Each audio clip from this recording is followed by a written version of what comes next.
വീറും വാശിയും നിറഞ്ഞ നിലമ്പൂർ ഉപതെരഞ്ഞെടുപ്പിന് ഇന്ന് കൊട്ടിക്കലാശാണ്. ജനങ്ങൾ ഇനിയിപ്പോൾ 2 ദിവസത്തിനുള്ളിൽ മഷി കുത്താൻ വേണ്ടിയിട്ട് നിലമ്പൂർ ജനം പോകും. ആരെ അവർ തിരഞ്ഞെടുക്കണം എന്നുള്ളത് കുറേ ദിവസങ്ങളായിട്ട് നമ്മൾ പല രീതിയിൽ ചർച്ച ചെയ്യുകയാണ്. സ്വരാജിന് അനുകൂലമായിട്ട് പല ഘട്ടങ്ങളിലും സാഹചര്യങ്ങൾ രൂപപ്പെട്ടു. ഷൗക്കത്തിന് അനുകൂലമായിട്ട് വന്നു. അപ്പോഴും അവിടെ ഒരു അൻവർ ഫാക്ടറാണ് എല്ലാത്തിനെയും നിർണ്ണയിക്കുന്നത് എന്നുള്ളൊരു സ്ഥിതിയാണ് ഇപ്പോഴും നിലനിൽക്കുന്നത്. പല സർവേകളും പറയുന്നത് ഷൗക്കത്ത് തന്നെ ജയിക്കും. ഒരു 25,000 ഭൂരിപക്ഷം പിടിച്ച് ഷൗക്കത്ത് തന്നെ ജയിക്കുമെന്നാണ്. ഈ ഘട്ടത്തിൽ എങ്ങനെ കാണുന്നു ഈ ഒരു നിലമ്പൂരിനെ? ഇപ്പോൾ കഴിഞ്ഞ ദിവസങ്ങളിലൊക്കെ നടന്ന സംഭവ വികാസങ്ങളുടെയൊക്കെ ഒരു അടിസ്ഥാനത്തിൽ നിലമ്പൂർ ഇലക്ഷൻ പ്രഖ്യാപിക്കുന്നതിന് മുമ്പ് അൻവർ രാജിവെച്ച സമയത്ത് അവിടെ നമ്മൾ തുടങ്ങുന്നതായിരിക്കുന്നല്ല. അൻവർ രാജിവെക്കുന്ന ആ ഒരു പ്രത്യേക രാഷ്ട്രീയ മുഹൂർത്തത്തിൽ ഇടതുപക്ഷം നല്ല മാർജിനിൽ തോൽക്കും എന്നുള്ള കാര്യത്തിൽ തർക്കങ്ങളുണ്ടായിരുന്നില്ല എന്നുള്ളതാണ്. അൻവർ രാജിവെക്കുന്നത് തന്നെ പിണറായി വിജയനെതിരെ ആരോപണങ്ങൾ ഉന്നയിച്ചുകൊണ്ടും പിണറായി വിജയൻ്റെ ഓഫീസിനെതിരെ ആരോപണങ്ങൾ ഉന്നയിച്ചുകൊണ്ടും ആയിരുന്നു. മാത്രമല്ല പോലീസ് സേന എന്നൊക്കെ പറയുന്നത് സംഘപരിവാർ സംഘങ്ങളുടെ കയ്യിലായി, അല്ലെങ്കിൽ RSS വൽക്കരിക്കപ്പെട്ടു എന്ന് പറയുന്ന വലിയ ആരോപണം, അയാൾ കൊണ്ടുവന്ന ആരോപണങ്ങൾ. പിന്നെ മുഖ്യമന്ത്രിയുടെ ഓഫീസുമായിട്ട് ബന്ധപ്പെട്ട് സ്വർണ്ണക്കള്ളക്കടത്ത്, അതുപോലെ തന്നെ പലതരത്തിലുള്ള നികുതികളൊക്കെ വർദ്ധിപ്പിച്ച് അങ്ങനെ സർക്കാർ വിരുദ്ധമായിട്ടുള്ള ഒരുപാട് മുദ്രാവാക്യങ്ങളാണ് ആ കാലത്ത് അൻവർ പുറത്തേക്ക് വെക്കുന്നത്. അതിനൊപ്പം UDF ചേർന്ന് കഴിഞ്ഞാൽ നല്ല ഭൂരിപക്ഷത്തിന് LDF തോൽക്കും, അതിൽ തർക്കമൊന്നുമില്ലാത്തവർ. പക്ഷെ നമുക്കറിയാം പിന്നീട് പലതരത്തിൽ നമ്മുടെ ഈ രാഷ്ട്രീയ ഭൂമിക മാറ്റം ചെയ്യപ്പെട്ടു, വലിയ മാറ്റങ്ങളാണ്. സ്വരാജൊക്കെ അവിടെ മത്സരിക്കുമെന്ന് ആരും പ്രതീക്ഷിച്ചിരുന്നില്ല. സ്വരാജ് വളരെ നേരത്തെ തന്നെ പാർട്ടിയുടെ ചുമതലയുമായി അവിടെ ചെന്ന് അവിടുത്തെ ഗ്രൗണ്ട് ലെവലിൽ പാർട്ടി സഹാക്കളൊക്കെ ആയിട്ട് ബന്ധപ്പെട്ട്, കാരണം LDFന് ഏറ്റ കനത്ത ആഘാതമായിരുന്നു LDF വിജയിപ്പിച്ച ഒരാൾ LDFനെ വെല്ലുവിളിച്ച് LDFനെതിരെ സംസാരിച്ചു എന്ന് മാത്രമല്ല അയാൾ രാജി ഒരു വലിയ പോരാട്ട ആയുധമാണല്ലോ. അങ്ങനെ രാജിവെച്ച് അതിനെ നല്ല രീതിയിൽ എതിർക്കേണ്ടത് എങ്ങനെയാണ് എന്ന് ബോധ്യപ്പെടുത്തുന്ന ഒരു പ്രതീകമായിട്ട് അന്ന് മാറിക്കഴിഞ്ഞു. പക്ഷെ പിന്നീട് എന്താ സംഭവിച്ചതെന്ന് വെച്ചാൽ ആ ക്രെഡിബിലിറ്റി മുഴുവനും നഷ്ടപ്പെട്ടു പോയി അൻവറിന് തന്നെ. അൻവർ ഉയർത്തിയ അൻവർ എന്ന് പറയുന്ന കാര്യം നാളെ പറയില്ല, നാളെ പറയുന്ന മറ്റന്നാൾ പറയില്ല, അങ്ങനെ പലതും പറഞ്ഞ് അയാൾക്കൊരു ക്രെഡിബിലിറ്റി ഇല്ലാത്ത ഒരവസ്ഥ സൃഷ്ടിക്കപ്പെട്ടു. അതാണ് എൻ്റെ ഒരു പ്രധാനപ്പെട്ട പ്രശ്നം. രണ്ടാമത് UDFൻ്റെ തന്ത്രപരമായി വന്ന ഒരു പാളിച്ച എന്ന് പറയുന്നത്, അൻവർ ഇറങ്ങി വന്ന സമയത്ത് അൻവറിനെ കഴുത്തിൽ കൈയിട്ട് കൊണ്ടുപോയി അവരുടെ ലാവണത്തിൽ താമസിപ്പിക്കുകയോ അവർക്കൊപ്പം നിർത്തുകയോ ഒക്കെ ചെയ്തിരുന്നെങ്കിൽ ഈ പറയുന്ന 25,000-ലധികം വോട്ടിൻ്റെ ഭൂരിപക്ഷത്തിന് UDFന് അവിടെ ജയിക്കാൻ കഴിയുമായിരുന്നു. പക്ഷേ ആ സാഹചര്യമല്ല പിന്നീട് സൃഷ്ടിക്കപ്പെട്ടത്, അത് മാറിപ്പോയി എന്ന് തന്നെയാണ് ഞാൻ മനസ്സിലാക്കുക. ഇപ്പോഴും പല ഈ സർവേകളെന്നൊക്കെ പറഞ്ഞു വരുന്നതിൽ 25,000-ന് മുകളിലുള്ള ഭൂരിപക്ഷമാണ് പ്രഖ്യാപിച്ചുകൊണ്ടിരിക്കുന്നത്. പക്ഷെ അതങ്ങനെ സംഭവിക്കാൻ സാധ്യതയില്ല എന്നാണ് എനിക്ക് തോന്നുന്നത്. അവിടുത്തെ പല പൊളിറ്റിക്കൽ ഫാക്ടേഴ്സ് നമ്മൾ പരിശോധിക്കുന്ന സമയത്ത്, പ്രത്യേകിച്ച് അൻവർ ഫാക്ടർ എന്ന് പറയും. ഇപ്പോൾ ഈ ആദ്യം വന്ന ഒരു സർവേ 19,000 വോട്ടിൻ്റെ ഭൂരിപക്ഷത്തിന് ഷൗക്കത്ത് ജയിക്കും എന്ന് പറഞ്ഞിട്ട്, അതാണ് പിന്നീട് വ്യാപകമായി ചർച്ചയൊക്കെ. പക്ഷേ അതിൻ്റെ അകത്ത് അവർ പറഞ്ഞ ഒരു കാര്യം എന്താണെന്ന് വെച്ചാൽ, അൻവറിന് ഒരു 4% വോട്ട്, അല്ല 4,000-5,000 വോട്ട് അൻവറിന് കിട്ടിയേക്കാം എന്നാണ് അത് പറഞ്ഞു. അത് അൻവറിനെ അണ്ടർ എസ്റ്റിമേറ്റ് ചെയ്യുന്നൊരു സാധനമായിട്ടാണ് എനിക്ക് തോന്നി. അൻവറിനൊരു 12,000-13,000 വോട്ടൊക്കെ അവിടെ നിന്ന് കിട്ടാം. ഇപ്പോൾ അദ്ദേഹം നടത്തിക്കൊണ്ടിരിക്കുന്ന എല്ലാ ഗിമ്മിക്കുകളും പരിപാടികളൊക്കെ ആയിട്ട് അത്രയും വോട്ട് നേടാനുള്ള സാധ്യത ശരിക്കും ഉണ്ടെന്നാണ് എനിക്ക് തോന്നുന്നത്. അൻവർ ചെറിയ പുള്ളിയല്ല. അൻവറിന് ആ സ്കോപ്പ് ഉണ്ട് ശരിക്കും. നമ്മളിപ്പോൾ സാധാരണ പലരും ഇങ്ങനെ വിമതന്മാരായി നിന്നൊറ്റയ്ക്ക് നിന്ന് മത്സരിക്കുമ്പോൾ കിട്ടുന്നതല്ല. അവർക്ക് 2,000-3,000 വോട്ടേ കിട്ടുള്ളൂ. പക്ഷേ അൻവറിനിവിടെ വോട്ട് കിട്ടും. വോട്ട് കിട്ടാൻ അദ്ദേഹത്തിൻ്റെ പണത്തിനും അതേപോലെ തന്നെ അദ്ദേഹത്തിൻ്റെ കൂടെ ഉണ്ടായിരുന്ന കുറേ ആളുകൾ, അത് LDFൻ്റെ കൂടെ നടന്നിരുന്ന ആളുകളുണ്ട്. അൻവറിന് വോട്ട് കിട്ടുന്നുണ്ടെങ്കിൽ തന്നെ അതിന് തക്കതായിട്ടുള്ള കാരണമുണ്ട്. കാരണം പിണറായി സത്തിനെതിരെ ശക്തമായി പോരടിച്ചുകൊണ്ടാണ് അൻവർ ഇറങ്ങി വന്നത്. നിലമ്പൂർ ജനത്തിന് വേണ്ടിയിട്ട് വന്യജീവി പ്രശ്നങ്ങളിലടക്കം കൃത്യമായിട്ട് അൻവർ ഇടപെട്ടിട്ടുണ്ട്. ജയിലിൽ വരെ ആയ സാഹചര്യങ്ങളുണ്ട്. അപ്പോൾ ഇതെല്ലാം അൻവറിനെ ന്യായീകരിക്കുന്ന ഫാക്ടേഴ്സാണ് നിലമ്പൂർ. അല്ല, അപ്പോൾ എന്താ പ്രശ്നം എന്ന് വെച്ചാൽ അത് LDFനെതിരായിട്ട് വരുന്ന വോട്ടാണ്. ആ LDFന് വരുന്ന വോട്ട് അൻവർ വാങ്ങിച്ചുകൊണ്ട് പോയി കഴിഞ്ഞാൽ ആ വോട്ട് നഷ്ടപ്പെടുന്ന ആർക്കാണ്? യു ഡി എഫിനാണ്. ശരി, യു ഡി എഫിന് കിട്ടേണ്ടതാണ്. കാരണം എന്ന് വെച്ചാൽ യു ഡി എഫ് ആണ് എൽ ഡി എഫിനെതിരെ നിൽക്കുന്ന പ്രബലമായ എതിരാളി. അപ്പോൾ ഈ ജനങ്ങൾക്ക് ഈ സർക്കാരിനെ പരാജയപ്പെടുത്തണം, പിണറായിയെ തോൽപ്പിക്കണം എന്ന് തോന്നിക്കഴിഞ്ഞാൽ വോട്ട് ചെയ്യേണ്ടത് ആർക്കാണ്? യു ഡി എഫിനാണല്ലോ ചെയ്യുന്നത്. പക്ഷേ അൻവർ ഈ നടത്തുന്ന പ്രവർത്തനങ്ങളുടെ ഫലമായിട്ടും അദ്ദേഹത്തിൻ്റെ ഈ ആളുകളുമായിട്ടുള്ള ഒരു അറ്റാച്ച്മെൻ്റ് ഉണ്ട്. ശരിക്കും രാഷ്ട്രീയമായിട്ട് ഞാൻ അതിനെ കണക്കാക്കുന്നില്ല. അത് ഇയാൾ കൂടെ നടന്ന് അങ്ങനെ അവരുമായിട്ട് അറ്റാച്ച്ഡായി കഴിഞ്ഞിരിക്കുന്ന അങ്ങനെ കിട്ടുന്ന കുറേ വോട്ടുകളുണ്ട്. ആ വോട്ടുകൾ യഥാർത്ഥത്തിൽ യു ഡി എഫിന് കിട്ടേണ്ട വോട്ടാണ്. ആ വോട്ടുകളൊക്കെ അയാൾ വാങ്ങിച്ചുകൊണ്ട് പോകുമ്പോൾ അത്രയും വോട്ട് യു ഡി എഫിന് കുറയും. അത് പലരും മനസ്സിലാക്കുന്നില്ല.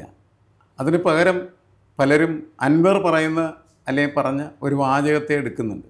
അൻവർ പറഞ്ഞ് എനിക്ക് ഇടതുപക്ഷത്തിൻ്റെ 40% വോട്ട് എനിക്ക് കിട്ടും, അങ്ങനെ എനിക്കത് കിട്ടിയില്ലെങ്കിൽ എൻ്റെ 2 ചെവിയും ഞാൻ അരിഞ്ഞു തരാം എന്നൊക്കെ പറയുന്നു.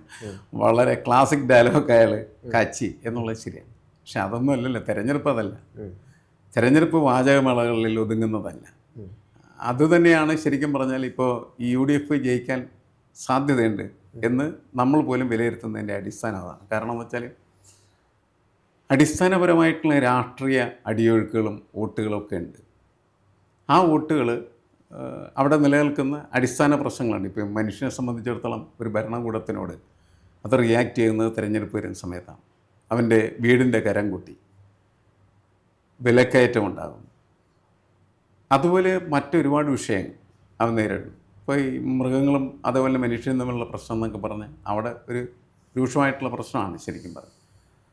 ഫോറസ്റ്റ് ഉദ്യോഗസ്ഥന്മാർ ആളുകളിൽ ഇടപെടുന്ന രീതികൾ, ഓരോരോ കാര്യങ്ങളിലും ആളുകൾക്ക് അതൃപ്തി ഉണ്ടാകുമ്പോൾ ആ അതൃപ്തി മുഴുവൻ അവർ പ്രകടമാക്കുന്നത് ഭരണകൂടത്തിനെതിരെ വോട്ട് ചെയ്തിട്ട്. അങ്ങനെ വോട്ട് ചെയ്യാനായിട്ട് പോകുന്ന ആളുകളെ സംബന്ധിച്ചിടത്തോളം ആ വോട്ട് മുഴുവനും ഇതിനെതിരായി വീഴേണ്ടതിന് പകരമായിട്ട് അത് സ്പ്ലിറ്റ് ചെയ്തു. ഇവിടെ 4 ആയിട്ട് സ്പ്ലിറ്റ് ചെയ്തു. ഇന്ന് യു ഡി എഫ് ഉണ്ട്, ബി ജെ പി ഉണ്ട്, അൻവറുണ്ട്, അതുകൂടാതെ SDP എന്ന് പറയുന്ന അവർക്ക് 2,000 വോട്ടുകളൊക്കെ അവർക്ക് കിട്ടാം. അപ്പോൾ ഇങ്ങനെ വരുമ്പോൾ ഈ വോട്ടുകളൊക്കെ എന്ത് ചെയ്യുന്നു വെച്ച് കഴിഞ്ഞാൽ 4 ആയിട്ട്, അതായത് എൽ ഡി എഫിനെതിരെ വീഴേണ്ട വോട്ട് 4 ഭാഗമായിട്ട് ചിതറിപ്പോകുന്നൊരു സ്ഥിതി. ഇങ്ങനെ ചിതറിപ്പോകുമ്പോഴാണ് എൽ ഡി എഫ് പരാജയപ്പെടുമ്പോൾ പോലും അത് നേരിയൊരു പരാജയമായിട്ട് മാറത്തിനാണ്. ഇവർ പറയുന്ന 25,000-ൻ്റെ ഭൂരിപക്ഷം ഉണ്ടാകാതെ പോകുന്നുണ്ടെങ്കിൽ അതിൻ്റെ കാരണം എന്ന് പറയുന്നത് ഈ ഭരണവിരുദ്ധ വികാരത്തിൻ്റെ ആൻറ്റി ഇൻകംബൻസി എന്ന് പറയുന്ന ഫാക്ടർ വിഘടിച്ചു പോകുന്നതിൻ്റെ ഫലമായിട്ട് 4 ആയിട്ടത് എന്ത് ചെയ്യുന്നു, പിളർന്നു പോകും. അതിനവരൊക്കെ ഒരുമിച്ച് നിന്നിരുന്നെങ്കിൽ വൻ ഭൂരിപക്ഷമാണ് ശരിക്കും വേണ്ടത്. അതുകൊണ്ടാണ് 25,000 എന്ന് പറയുന്ന ഭൂരിപക്ഷം ഉണ്ടാകാൻ സാധ്യതയില്ല എന്ന് നമ്മൾ വിലയിരുത്തുന്നത്. നേരിയൊരു ഭൂരിപക്ഷം ഇതിന് ജയിക്കുക എന്ന് വെച്ചാൽ പലപ്പോഴും എനിക്ക് തോന്നുന്നത് ഈ എന്താണ് ആര്യൻ ഷൗക്കത്തും സ്വരായും തമ്മിലുള്ള മത്സരം നെക്ക് ആൻഡ് നെക്കായിട്ട് പോകുന്ന ഒരു സാഹചര്യം ഉണ്ടാകാൻ വേണമെങ്കിൽ, അതായത് ആര്യാടൻ്റെ സീറ്റ് തിരിച്ചു പിടിക്കുക, ശക്തി കരുത്ത് കാണിക്കുക എന്നുള്ളതാണ് UDF ശ്രമിച്ചുകൊണ്ടിരിക്കുന്നത്. അവരുടെ ഇപ്പം നിലനിൽക്കുന്ന സീറ്റ് തുടർന്നും കിട്ടുക എന്ന് സ്വരാജിലൂടെയും ശ്രമിക്കുന്നു. പക്ഷേ ഇക്കുറി അത് ഷൗക്കത്ത് തന്നെ കൊണ്ടുപോകുന്നതാണ് പറയുന്നത്. അല്ല, ഷൗക്കത്തിൻ്റെ ഉള്ള സാധ്യത കൂടുതലാണല്ലോ ശരിക്കും. പക്ഷേ അങ്ങനെ ഷൗക്കത്ത് കൊണ്ടുപോകണമെങ്കിൽ തന്നെ അദ്ദേഹം എന്തിനു കൊണ്ടുപോകുന്നു എന്ന് ചില ജനങ്ങൾ ചോദിക്കുന്നുണ്ട്. കാരണം പിണറായിസത്തിനെതിരെ എന്ത് ശബ്ദമാണ് ഷൗക്കത്ത് ഉയർത്തിയത്? അല്ലെങ്കിൽ ഈ തെരഞ്ഞെടുപ്പിൽ എവിടെയാണ് അദ്ദേഹത്തിൻ്റെ ശബ്ദം കേട്ടത്? നിലമ്പൂർ ജനങ്ങൾക്ക് വേണ്ടിയിട്ട് അല്ലെങ്കിൽ വന്യജീവി വിഷയങ്ങളിലൊക്കെ ശക്തമായിട്ട് അദ്ദേഹം എന്തിനു നിന്നു? അപ്പം ആര്യാടൻ്റെ മകൻ എന്ന് പറയുന്ന ഒരു വലിയ ചാർത്ത് തന്നെയല്ലേ ഷൗക്കത്തിന് ഗുണമായി തീരുന്നത്? അല്ല, കോൺഗ്രസിൻ്റെ ബേസ് വോട്ടുണ്ടല്ലോ അവിടെ. ഇപ്പം നമ്മൾ ആ വോട്ടുകളൊക്കെ എങ്ങനെയാണ് കാണുന്നത്? നമ്മൾ ഇപ്പോൾ 65 പോലുള്ള തെരഞ്ഞെടുപ്പാണ് എല്ലാവരും ചർച്ചക്കെടുക്കുന്നത്. 65-ലും 67-ലും കുഞ്ഞാലി എന്ന് പറയുന്ന സഖാവ് ജയിച്ച ഒരു ഘട്ടം. 65-ൽ മുസ്ലിം ലീഗ് മാറി നിന്ന് ഒറ്റയ്ക്ക് മത്സരിക്കുന്നു. മുസ്ലിം ലീഗിന് കുറേ വോട്ടുണ്ട്, 6,000 8,000 വോട്ടുണ്ടെന്ന് പറഞ്ഞ് മുസ്ലിം ലീഗിന്. അതുകൊണ്ടാണെന്ന് കുഞ്ഞാലി ജയിച്ചത്. 67 വരുമ്പോൾ ഈ സപ്തകക്ഷികളുടെ ഭാഗമായിട്ട് മുസ്ലിം ലീഗ് കമ്മ്യൂണിസ്റ്റ് പാർട്ടിക്കൊപ്പമാണ് ശരിക്കും. അങ്ങനെയാണ് ആ 2 വിജയങ്ങളുണ്ടാവും, 65-60. അത് കഴിഞ്ഞതിന് ശേഷം പിന്നീട് നമുക്ക് കാണാം TK ഹംസയാണ് ജയിക്കുന്നത്. TK ഹംസ ജയിക്കുമ്പോൾ വെച്ചാൽ കോൺഗ്രസ്സുകാരുടെ കുറേയധികം വോട്ടും ഇടതുപക്ഷത്തിൻ്റെ വോട്ടും കൂടി വെച്ച് അയാൾ ജയിച്ചു. അത് കഴിഞ്ഞതിന് ശേഷം പിന്നീട് നമ്മളിപ്പോൾ അൻവറിൽ 2016-ലും അതുപോലെ 2021-ലും ഉള്ള വിജയം കാണുന്നു. അതും കോൺഗ്രസിൻ്റെ വോട്ടും അതേപോലെ തന്നെ ഇടതുപക്ഷത്തിൻ്റെ വോട്ടും കൂടി കൂട്ടിയിട്ടാണ് വിജയം വരുന്നത്. അപ്പോൾ ഈ അൻവറങ്ങ് പോകുമ്പോൾ ഇടതുപക്ഷത്തിൻ്റെ വോട്ട് ഇടതുപക്ഷത്തിന് കിട്ടാം, പക്ഷേ അൻവർ കൊണ്ടുവന്ന വോട്ടുമായിട്ട് അൻവർ പോകില്ല എന്തായാലും. അത് ഇപ്പം നിലനിൽക്കുന്നുണ്ട്, ആ പ്രശ്നം നിലനിൽക്കുന്നുണ്ട്, ആ വോട്ടുമായിട്ട് പോയി. പിന്നെ UDF കിട്ടിയ ആ വോട്ട്. അപ്പോൾ ഇത് ഈ അൻവർ ഇടതുപക്ഷത്തു നിന്ന് ചോർത്തിക്കൊണ്ട് പോകുന്ന വോട്ട്, മറ്റെല്ലാ വോട്ടുകളും മാറ്റിവെക്കുക, അത് കഴിച്ച് ബാക്കി എടുത്തു കഴിഞ്ഞാൽ തന്നെ ഭൂരിപക്ഷം കുറവായിരിക്കും. ഭൂരിപക്ഷം 25,000-ലെത്താനുള്ള ഒരു സ്കോപ്പ് നമ്മളവിടെ കാണുന്നില്ല എന്നുള്ളതാണ്. കാരണം ഇത് വളരെ പൊളിറ്റിക്കലായിട്ടുള്ള ഒരു തെരഞ്ഞെടുപ്പായിട്ട് ഈ തെരഞ്ഞെടുപ്പിനെ മാറ്റിയെടുക്കുന്നതിൽ CPM വിജയിച്ചിട്ടുണ്ട്. ശരി, കാരണം തെരഞ്ഞെടുപ്പ് പ്രഖ്യാപിച്ചതിന് ശേഷം എന്താ സംഭവിച്ചു? കുറേ ദിവസങ്ങൾ, ഒരാഴ്ച എന്ന് വിചാരിക്കും. ഒരാഴ്ച അൻവറിനെ കുറിച്ചുള്ള ചർച്ച മാത്രമല്ല ഉണ്ടായിരുന്നത്, വേറെ പൊളിറ്റിക്കൽ ഇഷ്യൂസൊന്നും ഓടിയില്ല. CPM മാറി നിൽക്കുകയാണ് ചെയ്യുന്നത് കാഴ്ചക്കാരെ. സതീശനെതിരെ അല്ല, സതീശനും അതേപോലെ തന്നെ കോൺഗ്രസിനും മറ്റു നേതാക്കളും അൻവറൊക്കെ തമ്മിലുള്ളതായിട്ടുള്ള ഗാട്ടാ ഗുസ്തി ഒരാഴ്ച പോയി. അത് കഴിഞ്ഞപ്പോഴാണ് അപ്പോൾ UDF പറഞ്ഞു അല്ലേ, രാഹുൽ മാങ്കുണ്ടത്തിലൊക്കെ പറഞ്ഞു വല്ല സ്ഥാനാർത്ഥി നിങ്ങൾക്ക് ഉണ്ടേ, എവിടെ ആശുപത്രിയിലൊക്കെ ഡോക്ടർമാരെ അന്വേഷിച്ച് നടക്കുന്ന ആണോ ഇല്ലേ നിങ്ങൾക്ക് എന്നൊക്കെ പറഞ്ഞു. കൊണ്ടേയും ആരെ കൊണ്ടുവരുന്നുണ്ടോ സ്വരാജിനെ കറക്കാൻ എന്നൊക്കെ പറഞ്ഞ് അവരിങ്ങനെ കളിയാക്കിക്കൊണ്ടിരിക്കുന്ന ഒരു സമയമാണ്, കുറേ സമയങ്ങൾ.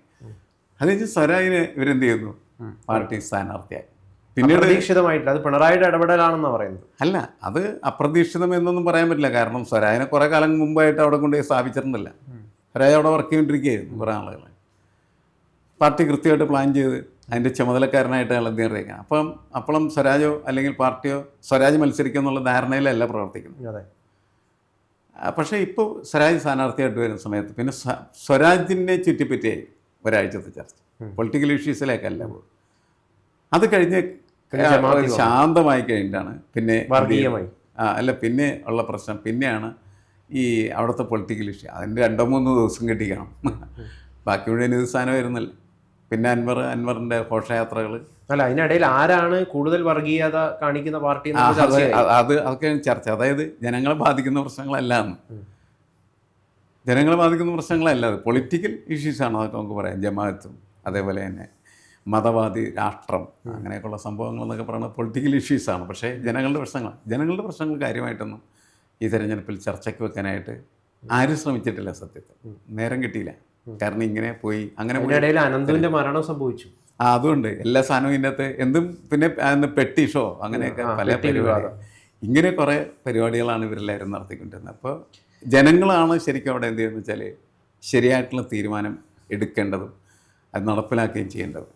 ഇവരുടെ ഈ പ്രകടനങ്ങളൊന്നും രാഷ്ട്രീയമായിട്ടുള്ള വലിയ സ്വാധീനം ചെലുത്തുന്ന പ്രക്രിയയായിട്ട് മാറിയില്ല എന്നുള്ളൊരു വലിയ പ്രശ്നം ഉണ്ട് അവിടെ എന്നാണ് എനിക്ക് തോന്നുന്നത്. വിഷയങ്ങളൊക്കെ അവിടെ ജെന്യൂനായിട്ടുള്ള വിഷയങ്ങളൊക്കെ ഉണ്ട്, മനുഷ്യരുടെ പ്രശ്നങ്ങളൊന്നും. പക്ഷേ എനിക്ക് പറഞ്ഞാൽ ഇവിടെ യഥാർത്ഥത്തിൽ ജനങ്ങളാണ് കൺഫ്യൂഷനിൽ ആവാൻ വേണ്ടി പോകുന്നതെന്ന് തോന്നുന്നു. കാരണം കൃത്യമായിട്ട് പഠിച്ചുകൊണ്ട് വോട്ട് കുത്തുന്ന ജനങ്ങളാണെങ്കിൽ ഇവിടെ തെരഞ്ഞെടുപ്പിന് കൃത്യമായ രാഷ്ട്രീയ വിഷയങ്ങളൊന്നും ചർച്ച ആയില്ല. അപ്പം ഞങ്ങൾ ആർക്ക് വോട്ട് കുത്തും എന്നുള്ളൊരു കൺഫ്യൂഷൻ ജനങ്ങളിലാണ് ശരിക്കും യഥാർത്ഥത്തിൽ ഉണ്ടാവുക. അല്ല, ജനങ്ങൾ പക്ഷേ കുറേ നാളുകൾക്ക് മുമ്പ് തന്നെ ഈ കാര്യങ്ങൾ വീക്ഷിക്കുന്നുണ്ടല്ലോ. ഒരു ദിവസം കൊണ്ട് എല്ലാവരും ഒരു തീരുമാനത്തിലെത്തുന്നു. ആ തീരുമാനം എന്ന് പറയുന്നത് ഷൗക്കത്തിന് അനുകൂലമല്ല ശരിക്കും പറഞ്ഞ്, അത് ഗവൺമെൻറ് വിരുദ്ധമാണ്. അതായത് ഈ ഷൗക്കത്തും കോൺഗ്രസും എന്ത് ചെയ്തിട്ടാണ് വോട്ട് കിട്ടുന്നത് എന്നുള്ളത് നമ്മൾ പലപ്പോഴും പരിശോധിക്കണം. ഒന്നും ചെയ്യുന്നില്ല അവർ. പകരം എന്താണെന്ന് വെച്ചാൽ മറ്റൊരു ഈ ഇടതുപക്ഷം എന്ന് പറയുന്നത് വലിയ തരത്തിൽ കുഴപ്പങ്ങളുണ്ടാക്കി ഇവർക്ക് അനുകൂലമായി വോട്ടുണ്ടാക്കി കൊടുത്തിട്ടാണ് ഇവർ പലപ്പോഴും ജയിക്കുന്നത്. ഇവിടെയും ആ സാഹചര്യമൊക്കെ നിലവിലുണ്ട്, എക്സിസ്റ്റ് ചെയ്യുന്നുണ്ട്. പക്ഷേ ഈ വിഷയങ്ങൾ രൂക്ഷമായിട്ട് ഫോക്കസ് ചെയ്ത് അതാണ് ഈ തിരഞ്ഞെടുപ്പിൽ പ്രധാനപ്പെട്ട വിഷയം എന്ന നിലക്ക് കൊണ്ടുവരുന്നതിൽ പ്രതിപക്ഷം പരാജയപ്പെട്ടു ശരിക്കും പറഞ്ഞു. അതാണ് കാരണം അവർക്ക് നേരം കിട്ടിയില്ലേ. അവർക്ക് ഈ പടലപ്പിണക്കങ്ങളും പ്രശ്നങ്ങളും ഒക്കെ പരിഹരിക്കാൻ വേണ്ടി ഓടി നടക്കുമ്പോൾ ഇതൊന്നും ചെയ്യാൻ പറ്റാതെ പോയി എന്നുള്ളൊരു വിഷയം ഇവിടെ നിലനിൽക്കുന്നുണ്ട്. അപ്പോൾ അതുകൊണ്ട് ഇപ്പോൾ രൂപപ്പെട്ടു വന്നിരിക്കുന്ന ഒരു രാഷ്ട്രീയ സാഹചര്യം പരിശോധിച്ചാൽ വളരെ കടുത്ത ഒരു മത്സരത്തിലേക്ക് പോകും. എന്ന് പറഞ്ഞാൽ അതിൻ്റെ അർത്ഥം വൻ ഭൂരിപക്ഷം ഉണ്ടാവില്ല എന്നാണ് അർത്ഥം. ഈ വമ്പം ഭൂരിപക്ഷം എന്ന് പറയുന്നത് ഇല്ലാതാവുകയും നേരിയ ഭൂരിപക്ഷത്തിന് തന്നെ ഷൗക്കത്ത് ജയിക്കാനുള്ള സാധ്യതയിലേക്ക് കാര്യങ്ങൾ മാറുകയും ചെയ്യുമ്പോൾ അത് ഫലത്തിൽ LDFന് ഗുണകരമായി. ഒരു ഭരണവിരുദ്ധ വികാരം നിങ്ങൾ പറഞ്ഞ ഈ വലിയ ഭരണവിരുദ്ധ വികാരമൊക്കെ എവിടെയെന്ന് അതിനിപ്പോൾ ഇത് ഇലക്ഷൻ കഴിഞ്ഞ് നമ്മൾ പ്രധാനമായിട്ടും കേൾക്കാൻ പോകുന്നത് ഈ വോട്ട് വെച്ചിട്ടുള്ള കണക്കുകളായിരിക്കും. എന്നിട്ട് കണക്ക് നിരത്തിയിട്ട് ഞങ്ങൾ ജയിച്ചു എന്ന് ഓരോരുത്തരും വാദിക്കുന്ന കാഴ്ചയായിരിക്കും നമ്മൾ കാണാനായിട്ട് പറ്റും. അതാണ് യഥാർത്ഥത്തില് ശക്തമായിട്ടുള്ള ഭരണവിരുദ്ധ വികാരം സംസ്ഥാനത്ത് നിഴലിക്കുന്നുണ്ടെങ്കിൽ അത് നിലമ്പൂർ കാണേണ്ടതാണ്. അത് കാണണമെങ്കിൽ വലിയൊരു ഭൂരിപക്ഷത്തിൽ ഷൗക്കത്തിനെ പോലുള്ള സ്ഥാനാർത്ഥികൾ ജയിക്കണം. അത് ജയിക്കാൻ അങ്ങനെ അല്ലാതാവുന്നതിൻ്റെ കാരണം എന്ന് പറയുന്നത് UDF നേതൃത്വം ഈ അൻവർ ഹാൻഡിൽ ചെയ്ത രീതി എന്ന് പറയുന്നത് അവർക്ക് ഗുണകരമായില്ല ശരിക്കും. അല്ല, അത് മാത്രമല്ല, ഇവിടെ മറ്റൊരു കാര്യത്തിലും ഇവിടെ അവസാന നിമിഷത്തിൽ വിജയിച്ചു. UDFനെ ഒരു വർഗീയ പാർട്ടിയാക്കി ചിത്രീകരിക്കാനും സാധിച്ചു. അതിപ്പോൾ ഈ തെരഞ്ഞെടുപ്പിനെ ഉദ്ദേശിച്ചല്ല അവർ അത് ചെയ്തിരിക്കുന്നത്. അടുത്ത 2026 തെരഞ്ഞെടുപ്പിൻ്റെ ചുവരെഴുത്താണ് അത് ശരിക്കും. കാരണം എന്ന് വെച്ചാൽ ജമാഅത്തെ ഇസ്ലാമി, മുസ്ലിം ലീഗ്, കോൺഗ്രസ് ഒക്കെ കൂടിച്ചേരുമ്പോൾ എന്താണെന്ന് വെച്ചാൽ അതൊരു പ്രോ മുസ്ലിം മുന്നണി എന്ന നിലക്ക് പ്രസൻറ്റ് ചെയ്യാം. അങ്ങനെ പ്രസൻറ്റ് ചെയ്താൽ അതിന് അപകടമുണ്ട്. കാരണം എന്ന് വെച്ചാൽ നേരത്തെയും ഈ അപകടം മണത്തിട്ടുള്ളതാണ്. കോൺഗ്രസ് അത് മറക്കാൻ പാടില്ലാത്തതാണ്. ഇതെന്താണ്, മുസ്ലിം ലീഗ് ഒരു ഘട്ടത്തിൽ 5ാം മന്ത്രിവാദം എന്ന് പറയുന്ന സാധനം കേട്ടിട്ടുണ്ടായിരിക്കും. അത് വന്നതോടുകൂടിയാണ് ശരിക്കും പറഞ്ഞാൽ എന്നുവെച്ചാൽ മുസ്ലിം ലീഗ് ആധിപത്യം എടുക്കുകയും അവരെല്ലാം നിയന്ത്രിക്കുന്ന രീതിയിലേക്ക് വരികയും ചെയ്യും എന്ന് പറയുന്നൊരു ഫീൽ അത് കൊടുത്തപ്പോഴാണ് ശരിക്കും പറഞ്ഞാൽ ഈ മുസ്ലിം വോട്ടുകളല്ലാത്ത വോട്ടുകളെല്ലാം കൂടി ഏകീര്യം. ഇതാണല്ലോ ധ്രുവീകരണം എന്ന് പറയുന്നത്. അങ്ങനെ ഒരു പോളറൈസേഷൻ നടക്കുകയും ആ പോളറൈസേഷൻ അവർക്ക് ദോഷകരമായി ബാധിക്കുകയും ചെയ്യും. ഇത് ഒരു തിരഞ്ഞെടുപ്പിൽ കണ്ട് മനസ്സിലാക്കിയാൽ പിന്നെ അടുത്ത തിരഞ്ഞെടുപ്പിൽ അത് വരാതിരിക്കാൻ ആവശ്യമായിട്ടുള്ള ജാഗ്രത കാണിക്കുന്നുണ്ട്. ഇപ്പോൾ LDF അങ്ങനെ ഒരു ജാഗ്രത കാണിച്ചിട്ടുണ്ട്. എങ്ങനെയാണ്, കഴിഞ്ഞ ലോക്സഭാ തെരഞ്ഞെടുപ്പിൽ ഒരു മുസ്ലിം പ്രീണനം നടത്തുകയാണെന്നുള്ള കാര്യം എല്ലാവർക്കും വ്യക്തമായിരുന്നു. ശക്തമായിട്ട് മുസ്ലിം പ്രീണനത്തിനെതിരായിട്ടുള്ളൊരു വികാരം ഉയരുകയും LDFൻ്റെ തന്നെ അല്ലെങ്കിൽ CPMൻ്റെ തന്നെ അനുയായികളോ അതുപോലെ തന്നെ ആ വോട്ട് ചെയ്യുന്നതായിട്ടുള്ള ആളുകളൊക്കെ മറിച്ച് വോട്ട് ചെയ്തൊരു സ്ഥിതിയുണ്ടായി.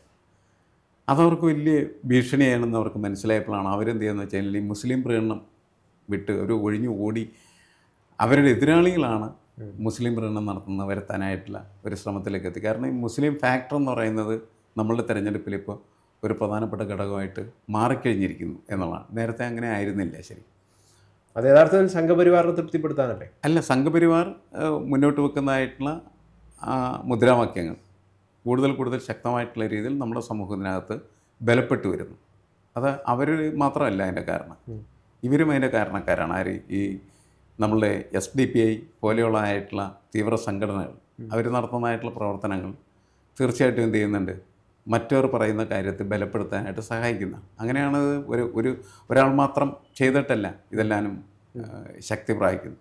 അപ്പുറത്തും ഇപ്പുറത്തൊക്കെ നിൽക്കുന്ന ആളുകൾ നടത്തുന്നതായിട്ടുള്ള പ്രവർത്തനങ്ങളാണ് ഇതിനെന്ത് ചെയ്യുന്നത്, ഈ പോളറൈസേഷനിലേക്ക് എത്തും. അപ്പം ഇപ്പോൾ നമ്മളുടെ മുന്നിൽ ഉള്ളൊരു വിഷയം എന്ന് പറയുന്നത് UDFന് വലിയ സാധ്യത ഉണ്ടായിരുന്നത് സമ്പൂർണ്ണമായിട്ടുള്ള രീതിയിൽ അങ്ങനെ അവർക്ക് യൂട്ടിലൈസ് ചെയ്യാൻ കഴിഞ്ഞു എന്നുള്ള പരിശോധനയാണ്. അതില്ല എന്നാണ് എനിക്ക് തോന്നുന്നത്. ഇപ്പൊ അൻവറിനെ കൂട്ടാത്തതിൽ ലീഗിന് പോലും അതൃപ്തി അറിയിച്ചിട്ടുണ്ടായിരുന്നു ലീഗ്. അല്ല, അത് മാത്രമല്ല മാഷേ, ഈ ഷൗക്കത്തിനോടിന്റെ പല നിലപാടിലും ലീഗിനും അല്ലെങ്കിൽ പല യാഥാസ്ഥിക അത് തിരിച്ചടിയാവോ? അതായത് അടുത്ത തവണ ഭരണം വേണം എന്നുള്ളത് അവരുടെയൊക്കെ ആവശ്യമാണ്. അതുകൊണ്ട് എന്താണ്, ഷൗക്കത്തിനെതിരാണ് ഞങ്ങളെങ്കിലും തൽക്കാലത്തേക്ക് ഇപ്പം വോട്ട് ചെയ്യാൻ. ഇതിൻ്റെ അകത്ത് കോൺഗ്രസിനേക്കാളൊക്കെ ശക്തമായിട്ട് മുസ്ലിം ലീഗ് ആക്ടിവേറ്റ് ചെയ്യുന്നുണ്ട്. കാരണം അവർക്ക് 2 വട്ടം ഭരണമില്ല, ഇനിയൊരു ഭരണം കൂടി ഇല്ലെങ്കിൽ പിന്നെ അവർക്ക് അതിനെക്കുറിച്ച് ആലോചിക്കാൻ പറ്റില്ല. അപ്പോൾ അവർക്ക് എന്തെങ്കിലും ഭരണം കിട്ടിയേ പറ്റും. അപ്പോൾ അതുകൊണ്ട് എന്ത് വിട്ടുവീഴ്ച ചെയ്തും അവർ ആ പ്രവർത്തനം നടത്തി വിജയിപ്പിക്കാനായിട്ടുള്ള ശ്രമം നടക്കുന്നുണ്ടെന്നുള്ള കാര്യത്തിൽ തർക്കമില്ല. പക്ഷേ ഷൗക്കത്ത് അവരുടെ ഒരു നല്ല കാൻഡിഡേറ്റാണ് കോൺഗ്രസിനെ സംബന്ധിച്ച്. കാരണം അയാൾക്ക് ഈ പുരോഗമനപരമായിട്ടുള്ള ആശയങ്ങൾ വളരെ ശക്തമായിട്ട് മുന്നോട്ട് വെക്കാൻ കഴിയുന്ന ഒരാളാണ്. അയാൾ സിനിമയിലൂടെ അത് പ്രസൻറ്റ് ചെയ്തിട്ടുണ്ട്. മാത്രമല്ല അയാൾ എന്താണ്, ഒരു ദേശീയ മുസ്ലിമിൻ്റെ സ്വഭാവം വളരെ ശക്തമായിട്ട് കാണിക്കുകയും നല്ല ഒരു കാൻഡിഡേറ്റാണ് ശരിക്കും. ഇപ്പുറത്താണെന്ന് വെച്ചാൽ സ്വരാജും നല്ല കാൻഡിഡേറ്റാണ്. അങ്ങനെ കാൻഡിഡേറ്റുകളുടെ മാനദണ്ഡങ്ങൾ വെച്ച് പരിശോധിക്കുന്ന സമയത്ത് നല്ല കാൻഡിഡേറ്റ്സ് തമ്മിലുള്ള മത്സരമായിട്ട് വരാം. പക്ഷെ അതൊന്നും ഇവിടെ ഇടം കിട്ടിയില്ല എന്നുള്ളതാണ് പ്രശ്നം. ആ ഇടം മുഴുവൻ ഇങ്ങനെ ഉള്ള അലമ്പ് വർത്തമാനങ്ങളും ചർച്ചകളും ഒക്കെ ആയിട്ടത് മാറിപ്പോയി എന്നുള്ളതാണ്. അപ്പം അതുകൊണ്ട് എനിക്ക് തോന്നുന്നതിൻ്റെ ഒരു ആഫ്റ്റർ എഫക്റ്റ് എന്ന് പറയുന്നത് നേരിയ ഭൂരിപക്ഷത്തിനുള്ള വിജയം മാത്രമായിട്ട് വരാനായിട്ടുള്ള സാധ്യതയുണ്ട്. അത് ഊർജ്ജം നൽകുന്നത് LDFനായിരിക്കും. വൻ ഭൂരിപക്ഷത്തിന് അവർ തോറ്റുപോയി കഴിഞ്ഞാൽ പിന്നെ അവർ മിണ്ടില്ലായിരുന്നു. അതല്ലെങ്കിൽ സ്വാഭാവികമായിട്ട് അവർക്ക് പിടിച്ചു നിൽക്കാം. അതായത് അടുത്ത എങ്ങനെ നേരിടണം, 2026 എങ്ങനെ നേരിടണം. എന്നതിൽ അതിൻ്റെ ഒരു ട്രെൻഡ് സെറ്റർ പോലെ ഇത് ആക്ടിവേറ്റ് ചെയ്തേക്കും. അങ്ങനെയാണ് എനിക്ക് തോന്നുന്നത്.